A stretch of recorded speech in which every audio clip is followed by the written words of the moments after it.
कि साहब बचपन में खेल कूद किया करते थे, कितना पढ़ाई किए हैं और कितना सर्विस कैसे कैसे, इस पर थोड़ा सा नहीं, साधना कब किए, तपस्या कब किए, थोड़ा सा समझाने का प्रयास किए।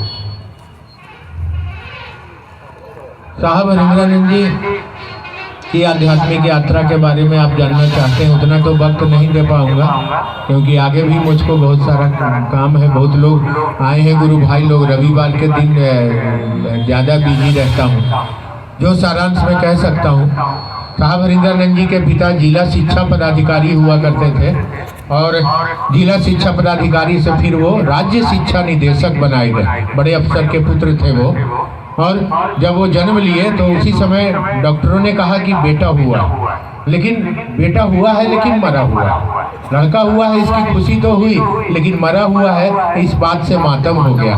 और उसके थोड़े देर के बाद वो बच्चा हंसने भी लगता है, रोने भी लगता है। तब खबर आई कि लड़का जिंदा है। अब उस जिंदे लड़के के बचपन में पैदा लेने के बाद से ही, क्योंकि वह आत्मा परमात्मा से होके आई थी और परमात्मा का जो संदेश लेके आता है वो माँ के गर्भ का दर्द नहीं सहता है, वो इस संसार में स्वयं आता है। बचपन से वो रहते थे अपने घर में परिवार के साथ। बचपन से ही उनके दिमाग में ये बातें चलती थी, ये अनजाना रहस्य क्या है, ये अनजाना जगत क्या है। ये जगत है, आदमी आता है, मरता है तो कहाँ जाता है, आत्मा परमात्मा को कैसे प्राप्त होती है। इसीलिए 7वां क्लास के उम्र से ही वो श्मशान की साधना, अघोरी साधना, अवघड़ की साधना, ये मजार की साधना, तंत्र की साधना, योग की साधना, सारी साधना को करने लगे। 7वां क्लास का बच्चा हाफ पैंट पहनने वाला, और उनके घर में बड़े बड़े पलंग फर्श आदि रहते थे, लेकिन वो सोते कैसे थे, एक छोटा एक दरी बिछा के और एक माथा तरी ईंटा लेकर सोते थे। इतना कष्ट में उन्होंने शिव को उतारा है। उनका कष्ट को तो हम लोग बयां भी नहीं कर पाते हैं। हमारी जब तक वो रहे, और उन संगोष्ठियों में मेरा विषय ही दिया गया हरिंद्रानंद रे का आध्यात्मिक यात्रा, और जो अंतिम संगोष्ठी हुई रांची में, उसमें हमारा विषय उनके द्वारा दिया गया, दीदी नीलम आनंद एक विभूति।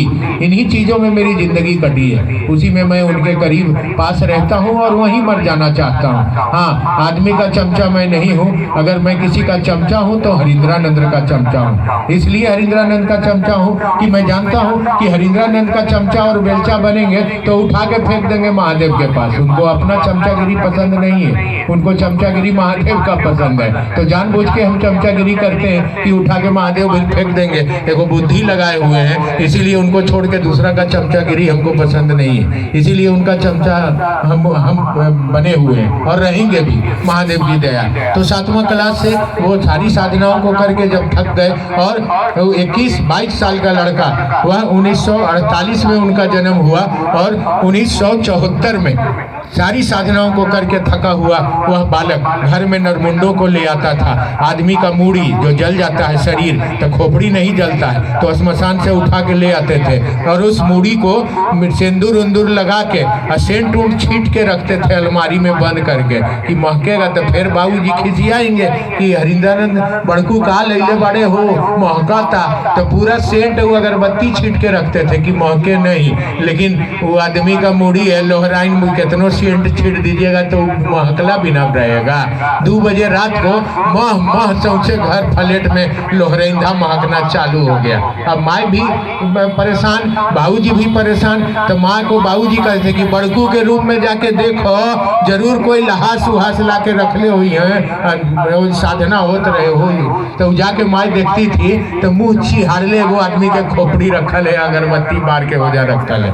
इस तरह से बचपन से ही कभी मजार, कभी श्मशान। बड़े बड़े दही गुरु भी उनके रहे, आनंद मूर्ति उनके गुरु रहे, राम शर्मा आचार्य के पास बहुत बड़े बड़े गुरु। हर जगह से धोखा खाया, कहीं कुछ नहीं मिला। सारी साधना करके जब वो थक गए, कहीं कुछ नहीं मिला, तब अंततः उन्होंने 1974 में आरा के गांगी श्मशान में रात के 2 बजे पीपल पेड़ के नीचे इनके मन ने संकल्प ले लिया, गुरु भगवान होते हैं तो भगवान गुरु का है नहीं। भगवान महादेव को समझते थे, गुरु बना लिया, और वही संकल्प ले लिया कि अब आप शरीर में आइएगा तो नहीं सीखेंगे, काहे कि शरीरधारी गुरु से धोखा खाए थे। दूसरा संकल्प ले लिया, आप आसमान से महादेव के रूप में उतरिएगा तो नहीं सीखेंगे, क्योंकि जटा कमंडल त्रिशूल लेके महादेव के रूप में महाप्रेत उतरता था उनके सामने और कहता था हम ही महादेव हैं, आओ आओ आओ बैठो बैठो, हम ही महादेव हैं, आओ आओ मेरे पास आओ बैठो बैठो। तो वो उससे भी धोखा खाए थे।